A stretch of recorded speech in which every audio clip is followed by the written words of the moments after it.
নাবে তার কারদার কান্নাবিজড়িত দৃষ্টিতে তাকিয়ে আছে বাবার কবরের দিকে।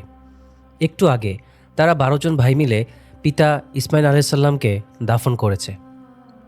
১৩৭ বছর বয়সে ইন্তেকালের পূর্বে ইসমাইল আলাইসাল্লাম তার পিতা ইব্রাহিমের শিক্ষা ও হিকমাকে সমাজে প্রতিষ্ঠা করেছেন। উপস্থিত লোকেরা এসবই বলাবলি করছিল। তিনি ছিলেন আল্লাহর নির্বাচিত রাসূল এবং পরীক্ষিত বান্দা।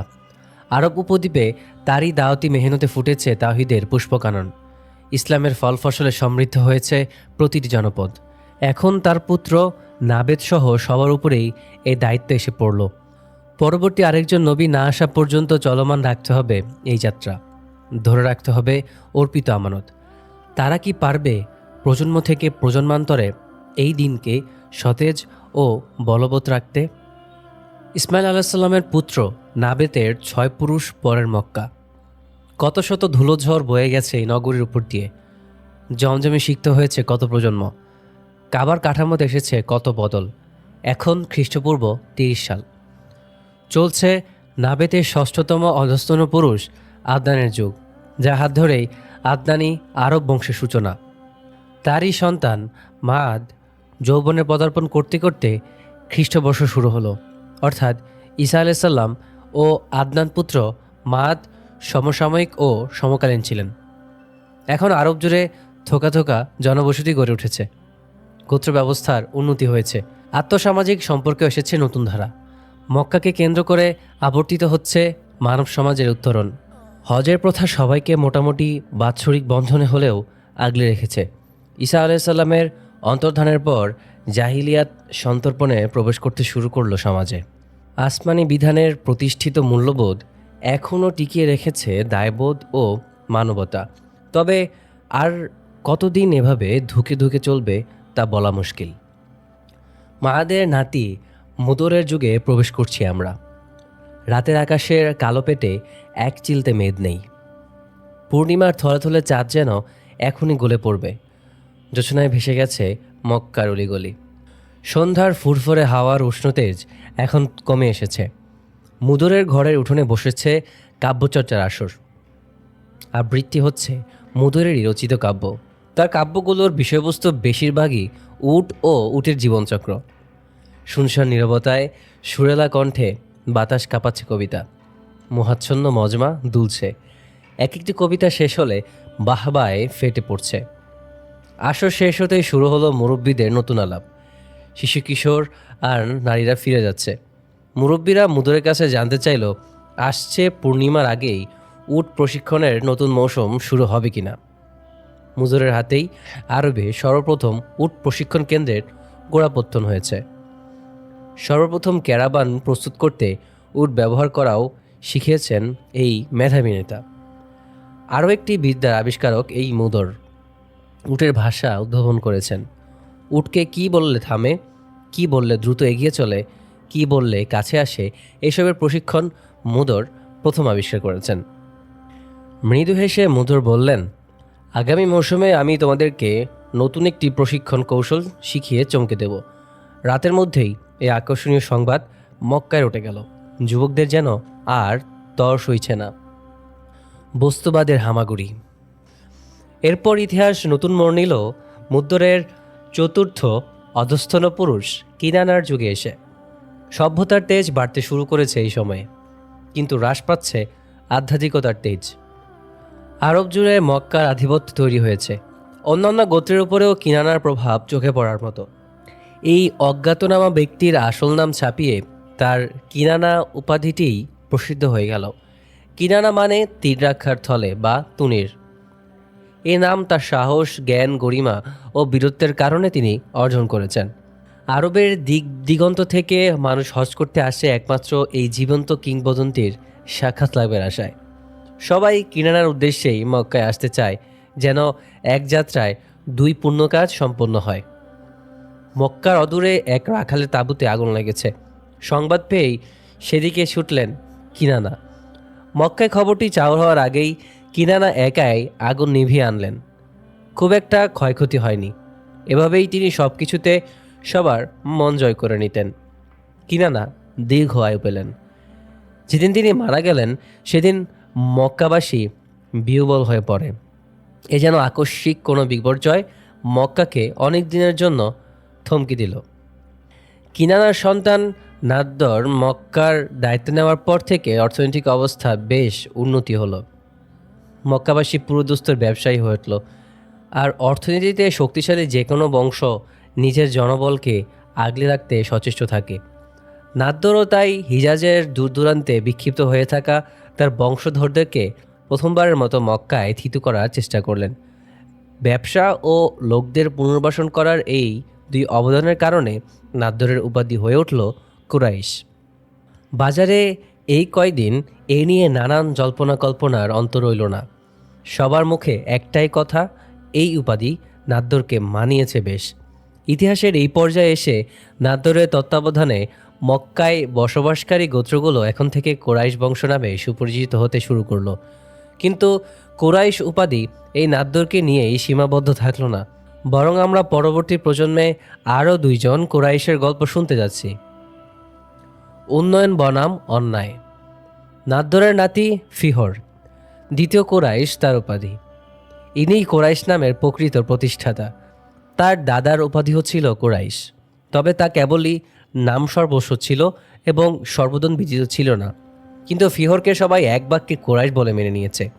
রাসূলুল্লাহ সাল্লাল্লাহু আলাইহি সাল্লামের সময়ে কুরাইশদের 12 থেকে 13টি গোত্র হয়েছিল, যেমন বনু হাশেম, বনু জোহরা, বনু মাকজুম, বনু উমাইয়া, বনু আবদে শামস ইত্যাদি। এদের বংশক্রমের মিলনস্থল এই ফিহর। মক্কার নিরাপত্তা ও কুরাইশের বহুমুখী উন্নয়নের দ্বার উন্মোচন করতে গুরুত্বপূর্ণ পদক্ষেপ গ্রহণ করেন তিনি। কিন্তু তার মৃত্যুর পর যোগ্য নেতৃত্বের অভাবে কুরাইশের উঠতি কর্তৃত্ব প্রভাব কমতে শুরু করে। কাবার নিয়ন্ত্রণ ও ব্যবসার বাজার দখলকে কেন্দ্র করে হাতবদল হতে শুরু করলো নিয়ন্ত্রণ। মক্কার মোটামুটি প্রভাবশালী গোত্র জুরহুম জনগণের উপর একসময় অন্যায় করতে লাগলো। অতিরিক্ত করারোপ, জুলুম ও খুন খারাপির পথ অবলম্বন করল। ফলে মক্কা এখন গৃহযুদ্ধের দ্বারপ্রান্তে। ইসমাইল আলাইসাল্লামের বংশের অন্য এক ধারার গোত্র খোজাআ এবার প্রভাবশালী সব গোত্রকেই রাজনৈতিকভাবে পরাস্ত করে মক্কার বাহিরে বিতাড়িত করল। বিতাড়িত গোত্রের মধ্যে ফিহরের গোত্র আছে। মক্কার বাহিরে তারা ছোট ছোট পল্লীতে বাস করতে শুরু করলো। যখন জুরহুম গোত্র খুজা গোত্রের আক্রমণের মুখে বুঝতে পারল তারা হারতে যাচ্ছে, তখন তারা এক ন্যাক্কারজনক সিদ্ধান্ত গ্রহণ করল। তারা জমজম কূপের মুখ সম্পূর্ণভাবে সিলগালা করে দিল, জমজম ধ্বংস করে দিয়ে তা কবরস্থ করে দিল। খুজা মক্কার কর্তৃত্ব দখল করার পর কতই না চেষ্টা করলো জমজমের হদিস বের করার জন্য, কিন্তু প্রতিবার তারা ব্যর্থ হয়েছিল। তারা খনন করে দেখত, কিন্তু কিছুই খুঁজে পেত না। পরবর্তী কমপক্ষে 300 বছরের মতো মক্কাবাসীরা অন্যান্য উৎস থেকে পানি সংগ্রহ করতে বাধ্য হয়েছিল। এদিকে আল্লাহর ঘর কাবার প্রাঙ্গণ ছেড়ে অন্যত্র যাওয়ারও উপায় ছিল না। মক্কাতেই তারা বসবাসে অভ্যস্ত হয়ে পড়েছিল, তাই তাদেরকে দূরবর্তী পানি সর্বস্ব এলাকায় কূপ খনন করে পানি বহন করে আনতে হতো। পাহাড়ের পাদদেশে জমাকৃত পানি আনতে হতো কখনো। এভাবেই কঠিন দিন পার করতে হতো। শুরু হলো এক অবর্ণনীয় জীবন ইতিহাসের সূচনা। এভাবে 5 পুরুষ ধরেই চলল লাঞ্ছিত জীবনের বঞ্চিত হওয়ার গল্প। গোড়াপত্তন। ফিহরের পরে 6শতম প্রজন্মের উঠতি এক যুবক কুসি। তার চুপচাপ স্বভাবের ভিতর ঘাপটি মেরে থাকে তুখর ধীশক্তি। তার বিচক্ষণতায় এত বছরের দ্বন্দ্ব শিথিল হয়ে এসেছে বললেই চলে। লোকজন প্রায় ভুলতেই বসেছে প্রায় 150 বছর আগের অন্তর্কলহ। এখন চলছে আনুমানিক 400 খ্রিস্টাব্দ। কোনো এক বসন্তের বিকেলে মক্কার বাহিরের পল্লীতে আজ সাজ সাজ সব। ছোট ছোট মেয়েরা খেজুর শীষের অলঙ্কারে সেজে ঘোরাঘুরি করছে। মক্কার নেতৃত্বে থাকা খুজা গোত্রের সর্দার কন্যা কনের সাজে সাজছে অন্তর্মহলে। মহিলারা থরে থরে সাজাচ্ছে খাবারের থালা। বরযাত্রী নিয়ে মক্কায় প্রবেশ করলেন কুসই। ঝলমলে পোশাকে তার রাজপুত্রের সাজ, বুদ্ধিদীপ্ত চোখে রাজ্যের খুশি। মহাসমারোহে সর্দারের কন্যাকে বিয়ে করে নিজের ঘরে নিয়ে এলেন কুসি। তার মার্জিত আচরণ ও সুচরিত্র শত্রুমিত্র সবাইকে বিমোহিত করে। এই বিয়ের মাধ্যমে 2 বিপরীত প্রবাহ মিশে গেল এক অভিন্ন মোহনায়। মক্কার বুকে খচিত হলো নতুন ইতিহাসের রঙিন পর্ব। শত্রুতার বদলে ভালোবাসা দিয়ে সকলের মন জয় করে নিয়েছে কুসাই। সামাজিক উন্নতি ও মানব সেবায় নির্বিশেষে তিনি সবার জন্য এগিয়ে আসেন। মক্কায় এখন ফুরফুরে আবহ। এমন সময়ে খুজা গোত্রের সর্দার মারা গেলেন। থমথমে পরিস্থিতিতে কেউ বুঝে উঠতে পারছে না কে হবে পরবর্তী মক্কা প্রধান। এখন কুসাই সেই গোত্রের মেয়ের জামাই, সেই গোত্রের একজন সদস্য। গোত্রবাসী পরবর্তী সর্দার হিসেবে কুসাইকে পছন্দ করল। আগের সর্দারের সন্তানদের উপর কুসাইকে প্রাধান্য দিল। এ নিয়ে অন্তর্দ্বন্দ্ব শুরু হলে কুসাই তার স্বগোত্রদেরকে একত্রিত হওয়ার আহ্বান জানালো। এখান থেকে মূলত আবার নতুন করে কুরাইশ বা একত্রিত করা নামটি আলোচনায় আসলো। খোজা গোত্রের বিরুদ্ধে কুসাই ফিহরের সমস্ত গোত্রকে আহ্বান করল এবং তাদেরকে একত্রিত করে মক্কা থেকে খুজা গোত্রকে বহিষ্কার করে বিজয় অর্জন করল। এভাবে রসুল সাল্লাল্লাহু আলাইহি সাল্লামের ষষ্ঠতম ঊর্ধ্বতন পুরুষ কুসাই কুরাইশকে আবারও মক্কায় পুনঃপ্রতিষ্ঠা করল। তার নাম হয়ে গেল ছোট কুরাইশ। কুসাই মক্কাতে দারুন নাদওয়া প্রতিষ্ঠা করেন। এটা ছিল আরবদের সংসদ ভবন। উনি প্রথম এই মতবাদ প্রতিষ্ঠা করেন যে প্রত্যেকে সংসদে আসবে এবং নিজ নিজ মত প্রকাশ করবে। তিনি সর্বপ্রথম কাবা রক্ষণাবেক্ষণের জন্য দায়িত্ব ও পদ সৃষ্টি করেন এবং কাবা সংশ্লিষ্ট বেশ কিছু সম্মানজনক দায়িত্ব তার মাধ্যমেই পরে বংশ পরম্পরায় প্রবাহিত হতে থাকে। যেমন হাজিদের পানি পান করানো, হাজিদের মেহমানদারি করা, কাবার চাবি বহনের দায়িত্ব। তিনি এইসব দায়িত্বের একটি তালিকা তৈরি করেছিলেন। যতদিন তিনি বেঁচে ছিলেন ততদিন তিনি নিজেই এসব দায়িত্ব প্রত্যক্ষভাবে পালন করেছেন। এরপর তার সন্তানদের মধ্যে এই দায়িত্ব পালা বদল হতে থাকে। এই দায়িত্ব নিজেদের মধ্যে ভাগ করে নেয়ার প্রথম কৃতিত্ব কুসাইয়ের। তার রেখে যাওয়া ভূমিকা থেকে বোঝা যায় যে তিনি হাজিদের আতিথেয়তার জন্য সর্বপ্রথম আলাদা কার্যালয় গঠন করেন, যার তত্ত্বাবধানে হাজিদের জন্য বিনামূল্যে খাবার ও পানীয়ের ব্যবস্থা করা হতো। ইতিপূর্বে এই ব্যবস্থা প্রচলিত ছিল না। এ থেকে বোঝা যায় কুসাই মহানুভব ব্যক্তি ও একজন পাক্কা রাজনীতিবিদ ছিলেন। কারণ একজন সফল রাজনীতিবিদ হওয়ার প্রথম লক্ষ্য হলো মানুষকে সন্তুষ্ট করা। একই সাথে ভালো ব্যক্তি ও ভালো রাজনীতিবিদ হওয়া প্রায় অসম্ভব হলেও এমনটা হতে পারা আসলেই চমৎকার বিষয়। কুসাই এমন ব্যক্তিই ছিলেন। তিনি একই সাথে মানুষের উপকার করতেন, আবার রাজনীতিতেও পারদর্শী ছিলেন। তিনি হাজিদের জন্য মুজদালিফায় আগুনের ব্যবস্থা করেছিলেন। বড় আগুনের কুণ্ডলী থেকে হাজিরা নিজ নিজ তাঁবুতে আগুন নিয়ে যেত আলোর উৎস হিসেবে। হাজিদের জন্য তিনি কূপ খনন করেছিলেন।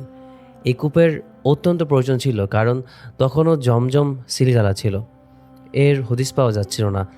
একসময় কুসাইরের পুত্র মুগিরা বড় হলো। যৌবনের শুরুতেই সে সকলের প্রিয় ভাজন হয়ে উঠল। বাবার শাসনকালেই সে নিজেও বিভিন্ন বিষয়ে নেতৃত্ব দিতে শুরু করে। তার নেতৃত্ব গুণের কারণে তাকে অনেক দায়িত্বও দেওয়া হয়েছিল। দেখতে সুদর্শন ছিলেন মুগিরা। একসময় কুসাই মারা গেলেন পুত্রের হাতে মক্কার দায়িত্ব অর্পণ করে। কুসাই মক্কার উপকেন্দ্রে সর্বপ্রথম হুজুন নামক কবরস্থান গড়ে তোলেন। ওই কবরস্থানে সর্বপ্রথম তাকেই শায়িত করা হয়। কবরস্থানটি এখনও বিখ্যাত হয়ে আছে।